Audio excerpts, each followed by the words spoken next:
Cinderella and Domitilla. But right now, just think in your head, look at your charts. You all have them in front of you. Find one similarity you can think of. Just to yourself. And then in a minute, we're going to turn and talk to our partners. Okay, so just think. I'm looking at mine too. When you see one, put your thumb up.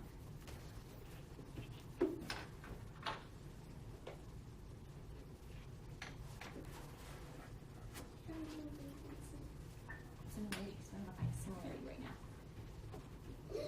Oh, Brandon, do you have one? Not yet? Okay, I'll give you a little bit longer.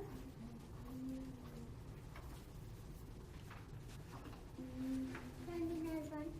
Awesome. Okay, what I want you to do is when you're talking to your partner, we're going to talk about they're similar. So what would go in each of these blanks? Domitilla and Cinderella. Are similar because. So the important thing is because. You need to tell us why they're similar. Okay? So tell us how, but also give me some evidence.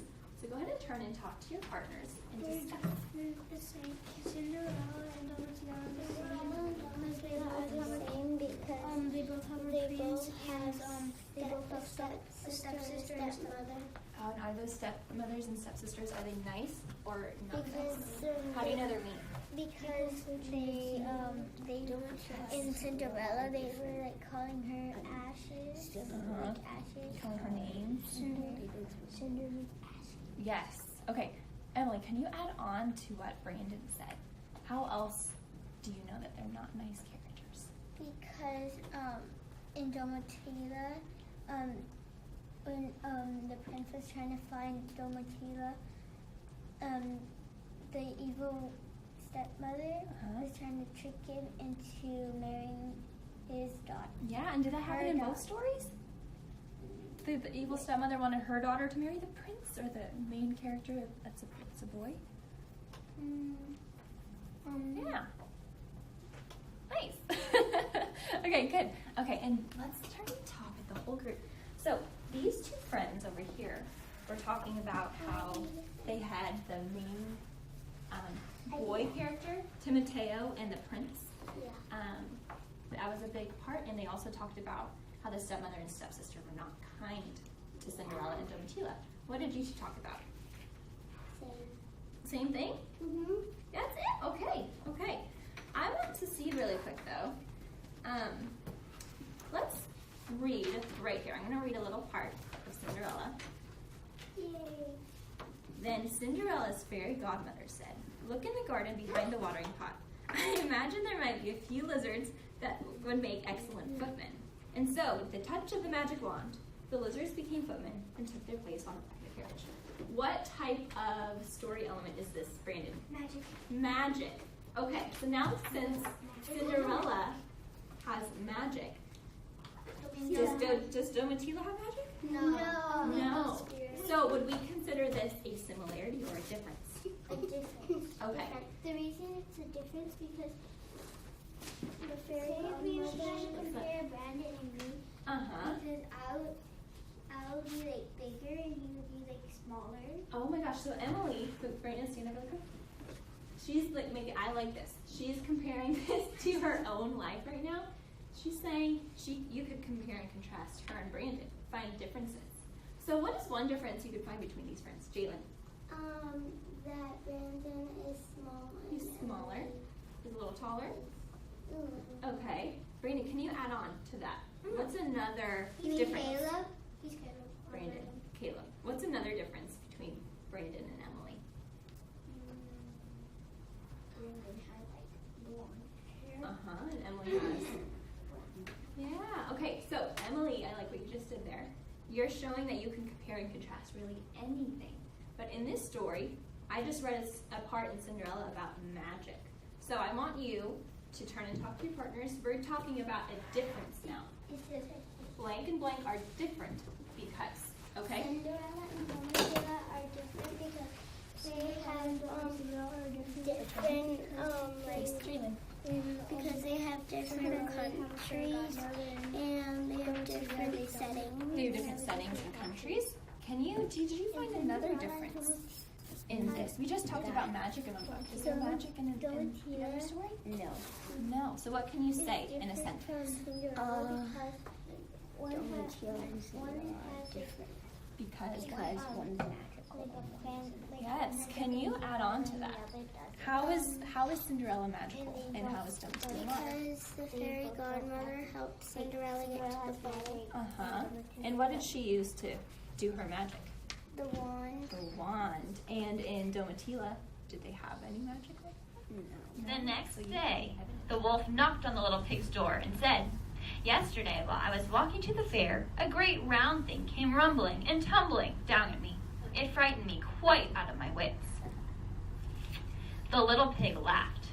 "Then you were frightened by me. You see, I went to the fair and bought a butter churn. When I saw you coming, I climbed into the churn and rolled down the hill."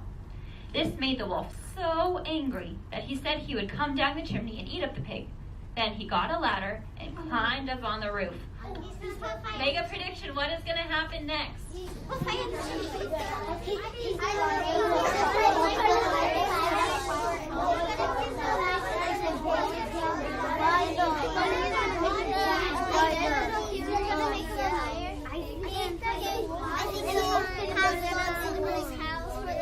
I think that the pig is going to notice, and I think the tail's going to touch it, the water, and it's going to get burned. Sometimes the tail's going to back and Do you think that the wolf is going to run I home? think the pig Because of why?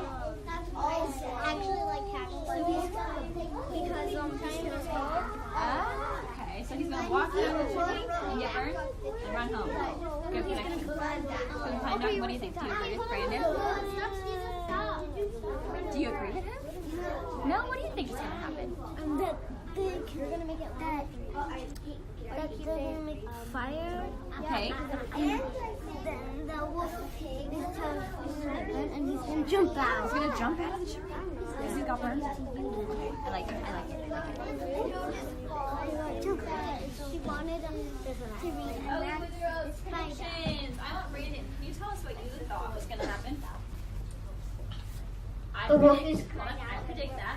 I predict that the wolf is going to climb down the chimney and the pig is going to put a pot full of hot water and then the wolf is going to burn his tail and jump out of the chimney and go home and never visit that pig again.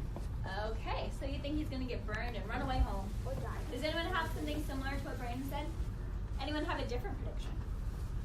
Olivia? Kind of similar? Okay. Aiden, do you have one that's different? Okay, let me hear it. I think when the wolf gets on the Roof?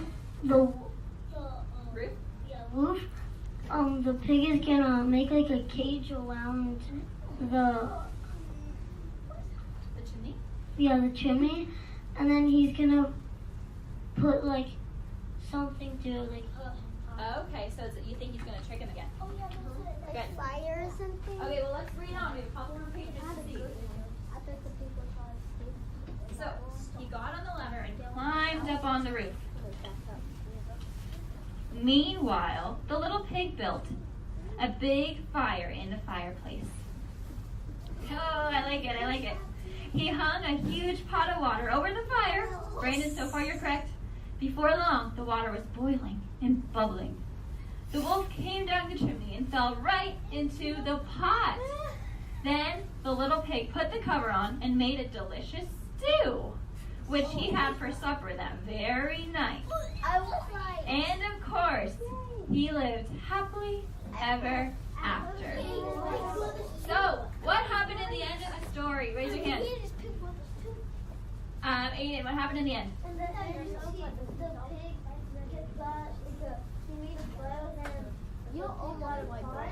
was right.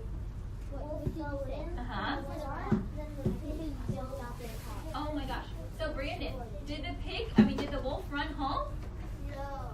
No, what happened to the wolf? He died. And who ate him? The third little pig. Okay, I want to draw your attention, Giada. I want to draw your attention to this ending here. And of course, he lived happily ever after. This is another common element of fairy tales or tales. Happily ever after. That happens a lot. So when we read more of these tales later on, I want you to think in your head, think about this. He lived happily ever after if you recognize it, okay? Okay,